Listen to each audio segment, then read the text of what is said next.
Amém. Graças a Deus. Estamos aqui reunidos neste domingo na casa do Senhor para transmitir mais este culto de adoração e exaltação ao nome do grande Rei Jesus. Vamos ler a palavra do Senhor em Hebreus 4, capítulo 4 e versículo 12. Porque a palavra de Deus é viva e eficaz, e mais cortante do que qualquer espada de dois gumes, e penetra até o ponto de dividir alma e espírito, juntas e medulas, e é apta para julgar os pensamentos e propósitos do coração. Meu Deus eterno, obrigado, Pai Santo, pela leitura deste versículo, Pai, que compõe um trecho da Tua palavra santa e gloriosa. Que o Senhor ilumine o nosso coração para que compreendamos a Tua vontade nesta noite. E que o Senhor opere maravilhosamente na vida de todos os que estão ouvindo nesta noite. Amém. Graças a Deus. Louvado seja o nome do Senhor. Aleluia. Iremos nesta noite meditar sobre o tema A Bíblia e seu poder transformador. Porque o escritor aos Hebreus nos dá muitas e preciosas lições. Vamos pelo menos meditar em algumas delas. São lições tiradas de atitudes e práticas erradas dos filhos de Israel quando em marcha pelo deserto rumo a Canaã. A situação tomou um rumo diferente na história de Israel. Quando eles marchavam pelo deserto, influenciados, um grupo dos israelitas influenciados pelos 10 espias de Israel, a qual conhecemos que eram 12 espias, e somente Josué e Caleb deram um relatório favorável à conquista de Canaã, enquanto os demais, os 10 espias, influenciaram negativamente o povo para a conquista da terra de Canaã. Uma terra boa. Deus havia prometido uma terra boa, que emana leite e mel, mas eles não puderam entrar na terra, porque o castigo veio sobre eles. E eles vagariam pelo deserto durante 40 anos, até que aquela geração fosse totalmente consumida, né? Até que todas as pessoas envelhecessem e uma nova geração surgissem. E é através dessa nova geração que Deus levanta Moisés para falar novamente ao povo sobre como eles deveriam se comportar. Então, as lições que estão sendo dadas hoje, agora, para a igreja, no mundo, inclusive é até uma igreja que está no mundo, mas que não é do mundo. De maneira que, como o Espírito Santo cuidou daquele povo de Israel durante várias gerações, Deus cuidou, Ele também cuida de nós, que somos a geração eleita do Senhor, que somos sacerdotes do Cristo, do sumo sacerdote, que é Jesus Cristo, que está à direita de Deus. Então nós, como igreja do Senhor, devemos cuidar da nossa própria geração. Aleluia. Então nós temos que tratar com a nossa geração. E o Espírito Santo, ele fala para nós, ao nosso coração, como diz Hebreus, capítulo 3. Por isso, no versículo 7, por isso, como diz o Espírito Santo, hoje, se ouvirem a sua voz, não endureçam o coração, como foi na rebelião, no dia da tentação no deserto, onde os pais de vocês me tentaram, pondo-me à prova, e viram as minhas obras durante 40 anos. Então aqui é a mensagem de Deus repetida pelo escritor aos Hebreus, que fala sobre o perigo da desobediência da igreja. A igreja que não é o Israel, mas a igreja, ela teve o seu chamado. E ela foi chamada com um propósito. Nós vamos ver o propósito a qual Deus chamou a cada um de nós.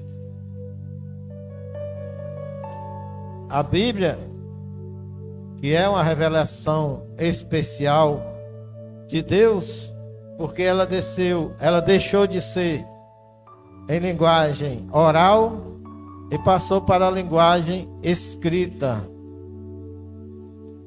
Então ela se torna uma revelação especial de Deus, porque nós temos que tratar da nossa salvação através da palavra de Deus. O entendimento sobre Deus e sobre a nossa salvação em Jesus Cristo, operado pelo Espírito Santo, se dá pelo conhecimento e fé baseado nas Sagradas Escrituras sobre o Filho de Deus. Hebreus capítulo 1, versículo 1, está escrito: havendo Deus antigamente falado muitas vezes e de muitas maneiras aos pais pelos profetas, a nós falou-nos nestes últimos dias pelo Filho. Então Jesus Cristo é a revelação de Deus que veio ao mundo para mostrar o seu grande amor para conosco. Mas a pergunta que muita gente gosta de fazer é por que a Bíblia foi escrita. Ou melhor, por que a Bíblia, sendo a palavra de Deus, foi escrita por homens? A Bíblia foi revelação de Deus, a Bíblia foi revelada por Deus, mas Deus se utilizou do canal humano para escrevê-la. Mas o Espírito Santo teve todo cuidado para que os profetas, os homens de Deus, escrevessem inspirados pelo Espírito Santo, para que não houvesse esse tipo de erro. Então a Bíblia foi escrita com o propósito de autenticar, como diz João capítulo 20 e versículo 31. O propósito foi autenticar a divindade de Jesus. O primeiro propósito que nós nomeamos aqui. Esse primeiro propósito que está escrito lá em João 20 e versículo 31. Estes, porém, foram escritos para que creais que Jesus é o Cristo, o Filho de Deus. Então a primeira coisa aqui, no propósito de Deus em escrever a Bíblia, foi revelar Jesus Cristo como Salvador da humanidade. B. Cristo, revelar Cristo ao pecador, para que ele pudesse também receber a vida de Cristo. Como termina João 20, 31, dizendo que crendo tenhais vida em seu nome. Então, primeiramente, a Bíblia foi escrita para revelar Jesus Cristo como Salvador. Em segundo lugar, a Bíblia foi escrita para que o homem pudesse crer e se apropriar da salvação de Deus em Cristo Jesus, nosso Senhor. Em terceiro lugar, a Bíblia foi escrita para dar esperança aos cativos deste mundo corrompido.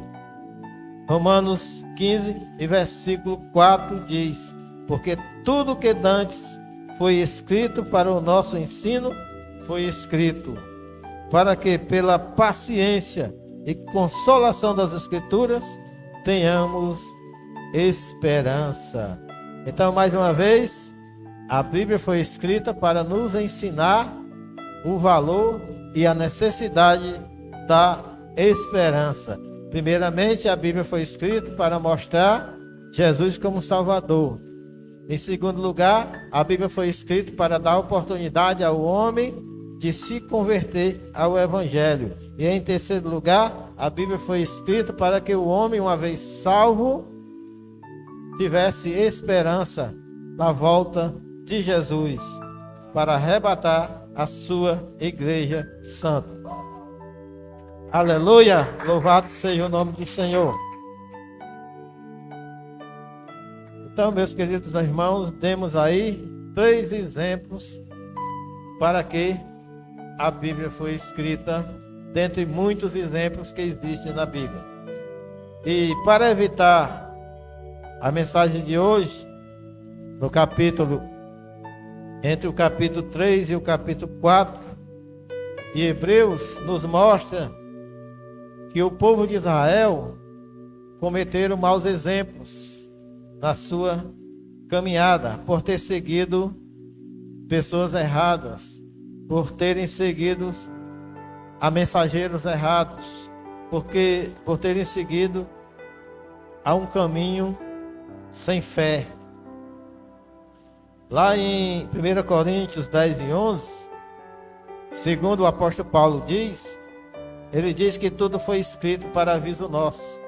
Todos os erros de Israel, que Israel cometeu, tudo isso foi escrito para que hoje ficasse como aviso também para a igreja do Senhor. Para não sermos rebeldes, como diz Hebreus 4 e 11b, de cair seguindo aquele exemplo de desobediência. Para nós não seguir esse exemplo e nenhum tipo de exemplo que houver sobre a desobediência a Deus, para nós não cairmos em maldição.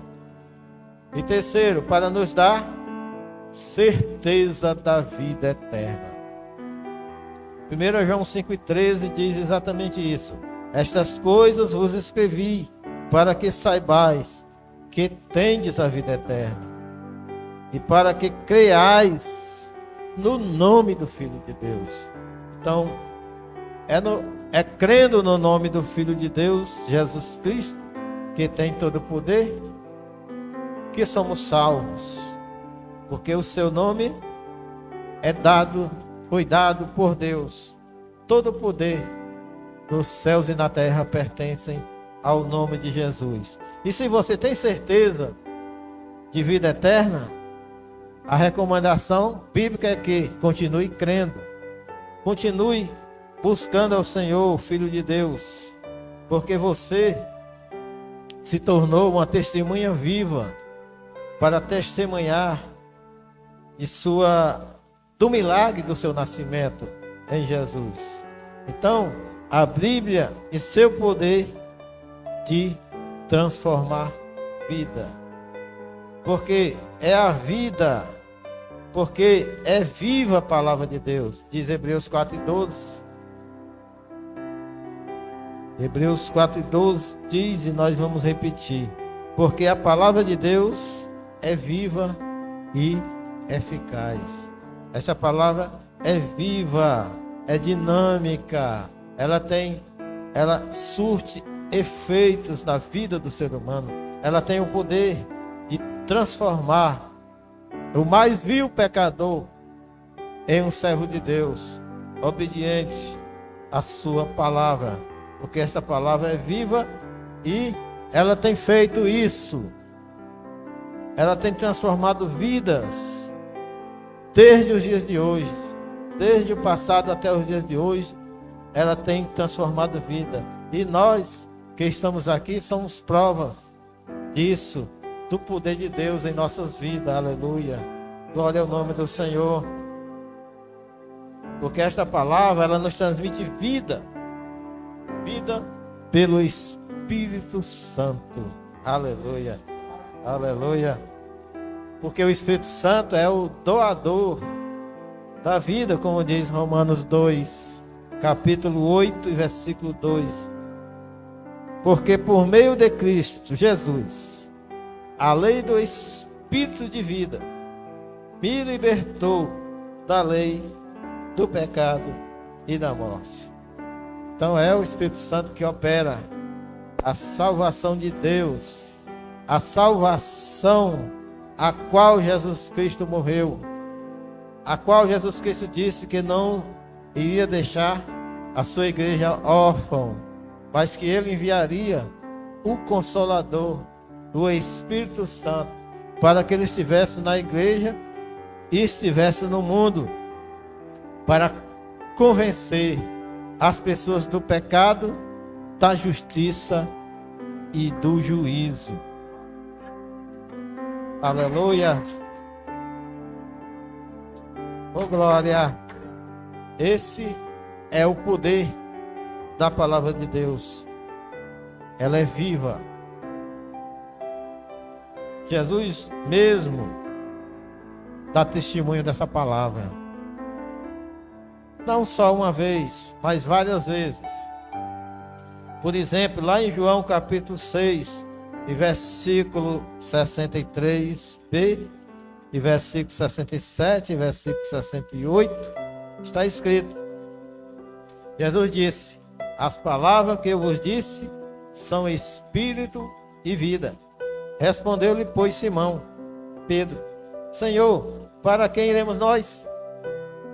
Tu tens as palavras de vida eterna, e nós temos crido e conhecido que tu és o Cristo, o Filho de Deus. É importante quando nós temos convicção de que a palavra de Deus é viva em nós, porque nos transformou mediante o Espírito Santo de Deus. Em segundo lugar, o texto de Hebreus 4:12 diz que a palavra de Deus é eficaz.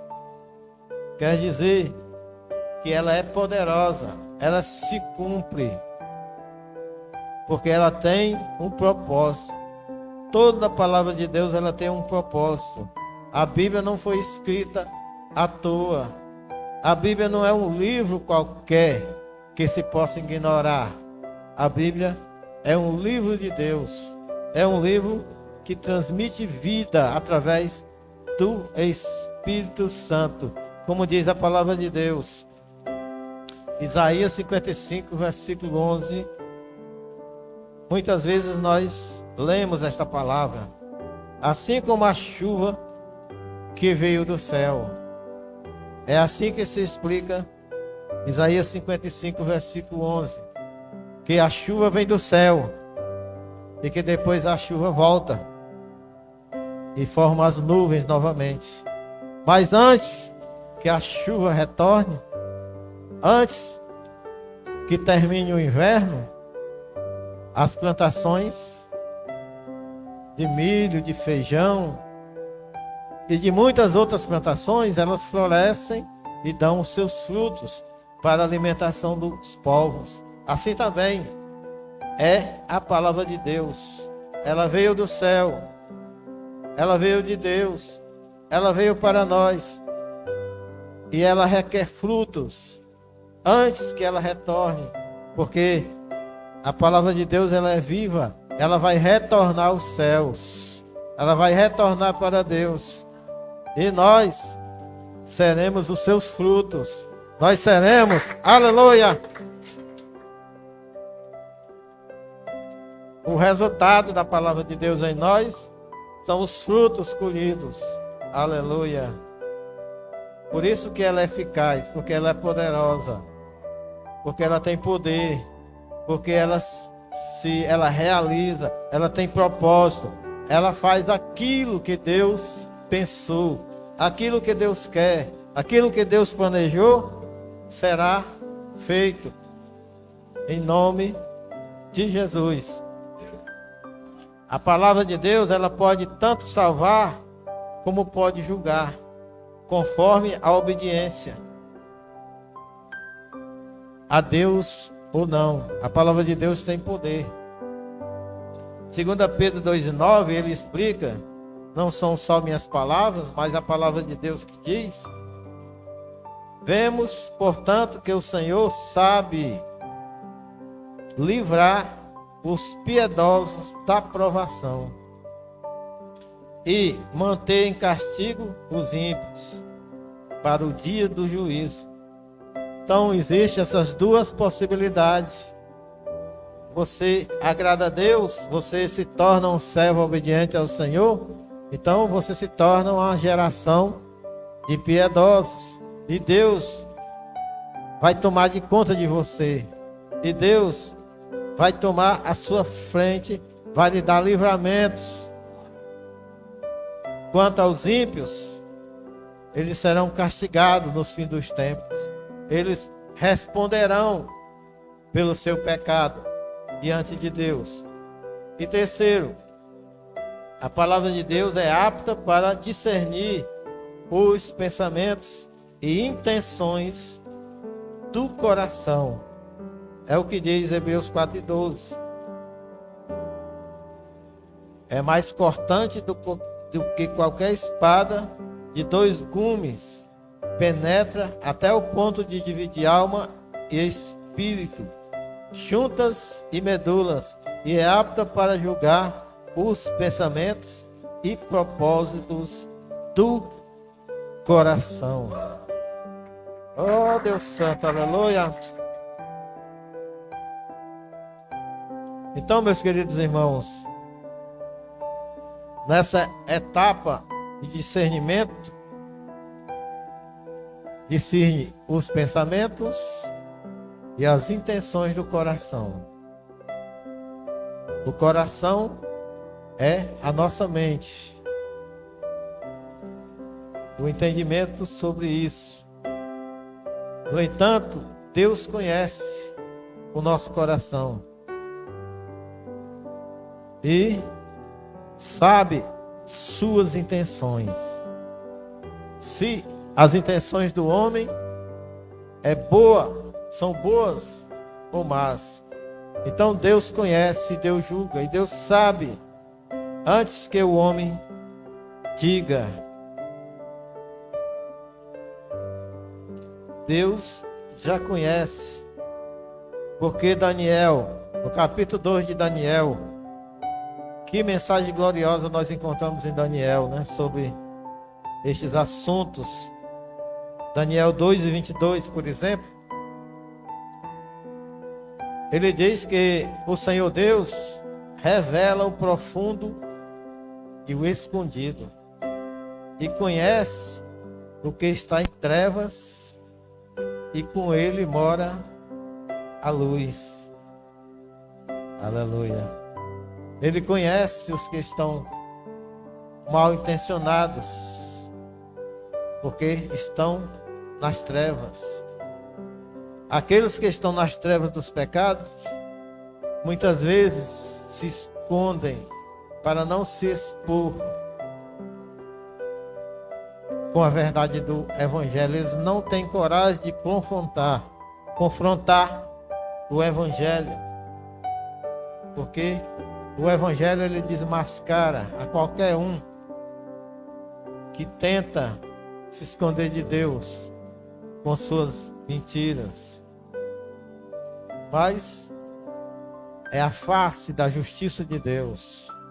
Mas também temos a face amorosa de Deus, que julga corretamente, que julga justamente, que não faz acepção de pessoas. Por isso, Jeremias 33, uma parte diz assim: clama a mim e responder-te-ei, e anunciar-te-ei coisas grandes e firmes que não sabes. Esta é uma palavra transformadora, é uma palavra de revelação, é uma palavra a qual o Senhor sonda os corações.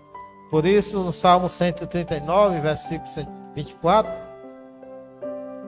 e o versículo 23 também diz: sonda-me, ó Deus. Esta é a única saída para o homem. É chegar na presença de Deus em oração e dizer: sonda-me, ó Deus, e conhece o meu coração. Prova-me e enche os meus pensamentos. E vê se há em mim algum caminho mau, e guia-me pelo caminho eterno.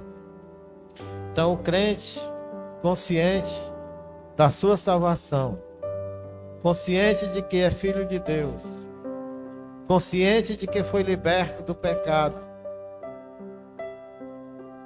ele teme em pecar e se distanciar de Deus.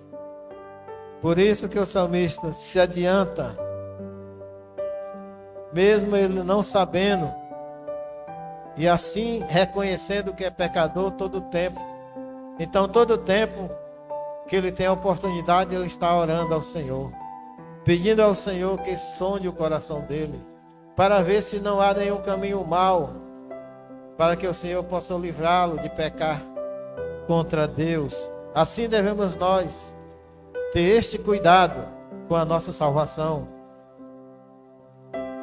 Como diz a Bíblia, a Bíblia diz assim: e aquele que sonda os corações conhece perfeitamente qual é a intenção do Espírito.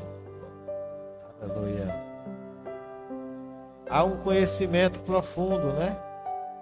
Tanto da parte do nosso espírito, como da parte do Espírito Santo em nós.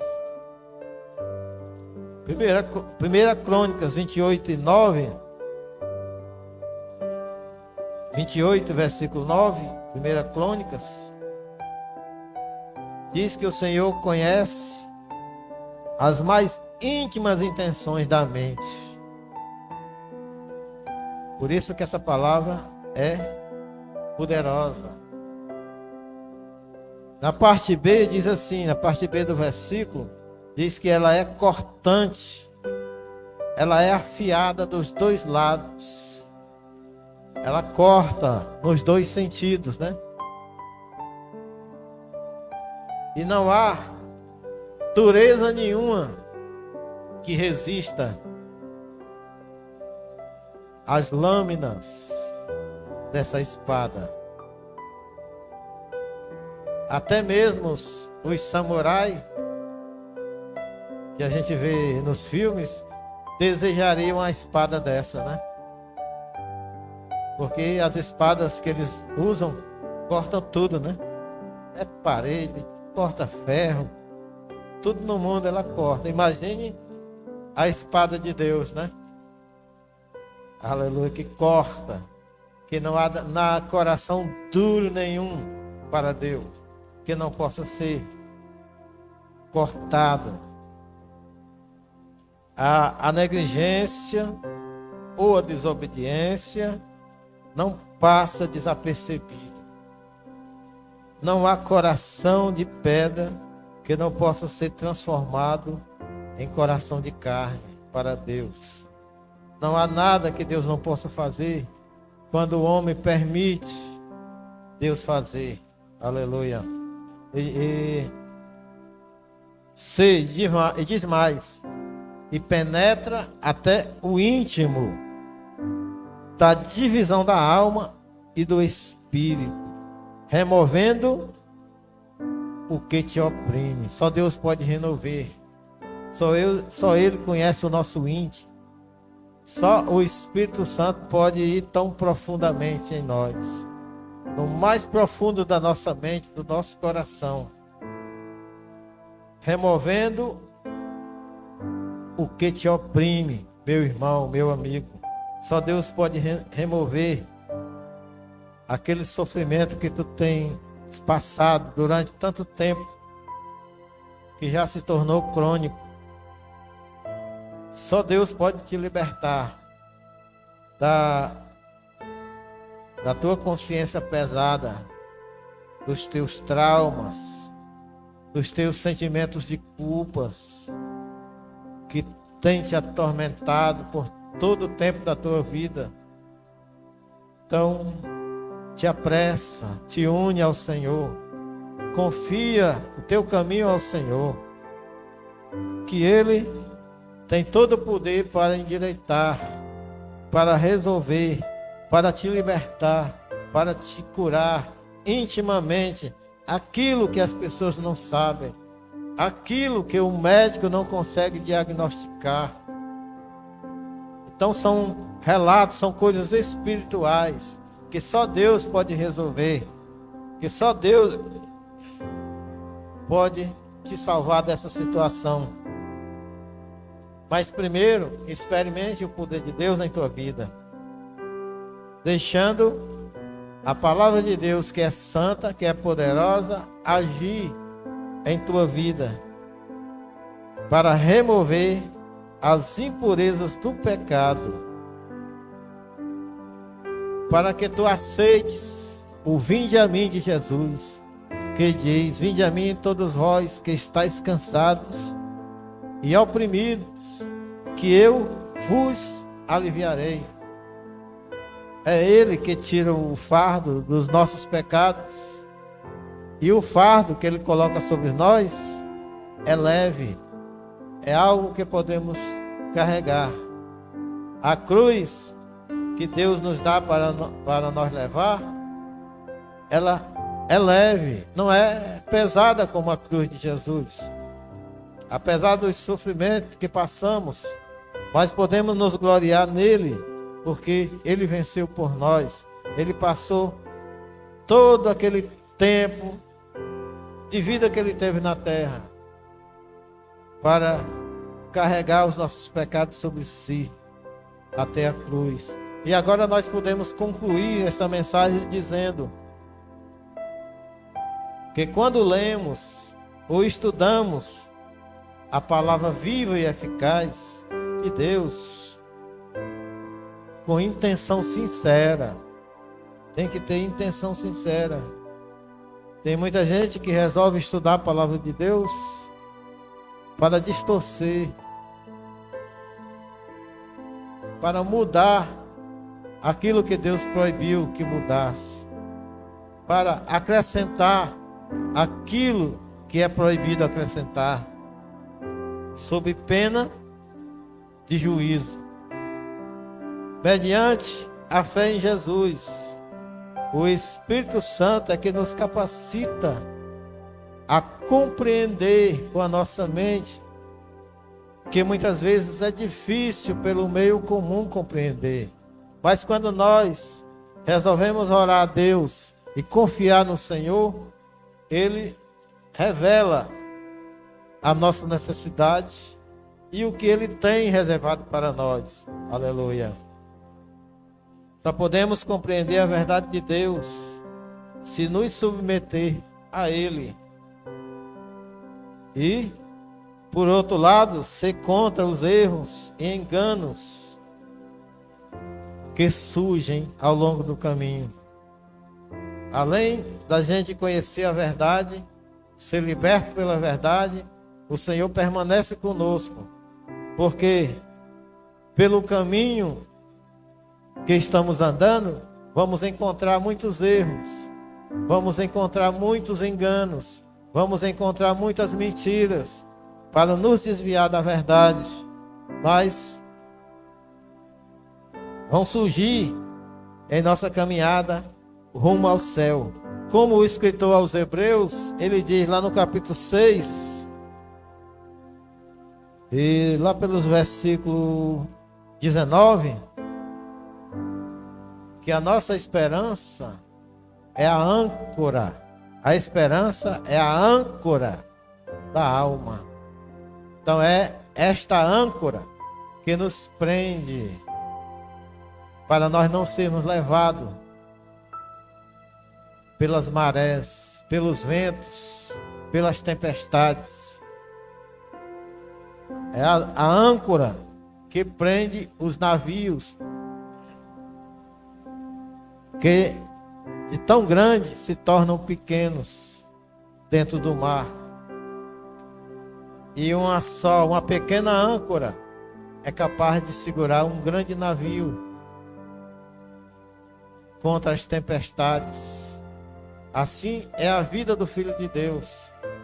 Ele vai passar por diversas tempestades, mas ele está firme, porque a sua esperança está em Deus, porque ele conheceu a verdade e a verdade o libertou. E agora o Senhor promete firmá-lo na rocha. Ele fica firme na rocha, porque ele conheceu a sua palavra, a palavra de Deus, que é viva, que é poderosa. E que Cristo Jesus vos abençoe, a todos vocês que vieram ao culto esta noite, e a todos vocês que irão ouvir esta palavra, aleluia, pelos meios sociais. Pois assim, agradecemos ao Senhor por tudo e vos abençoamos. Amém.